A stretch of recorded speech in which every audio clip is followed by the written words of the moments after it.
Cuba is poor. It's a failed communist state. Really? You would be poor too if you were under a 60-year economic blockade, labeled as a terrorist supporter for daring to be socialist, and hit with endless sanctions. But despite all that, Cuba still outperforms the US in key areas. Like what? Last time I checked, people were trying to escape to Miami, not Havana. That's cute. But let's talk fact, not feelings. Here's how Cuba, a tiny socialist nation under siege, stacks up against the almighty capitalist United States. Do you have time? Yeah. Imagine being the richest country in the world and getting beaten by a country that you tried to start for 6 decades. I guess socialist laziness doesn't apply when everyone has a job, right?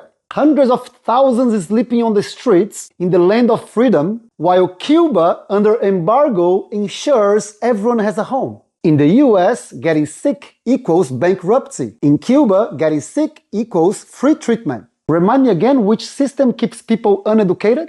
Cuba has 3 times more doctors per capita than the US. That's why Cuba sends doctors to other countries while the US sends bombs. Cuba, despite its embargo, has a lower infant mortality rate than the US.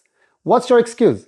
More people die for malnutrition in the US than in Cuba. Let that sink in.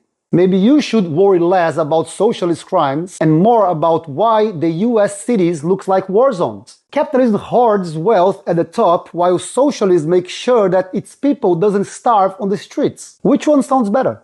One exports war, the other exports doctors. Guess which one is called a terrorist? Hold on. Cuba has done all that under an embargo? Yep. Now imagine what it could do if it weren't being strangled by capitalism. Damn. I never knew about that. That's because capitalism feeds you propaganda. But hey, welcome to the fucking reality. Wow, I have a lot to think about. Good luck, comrade.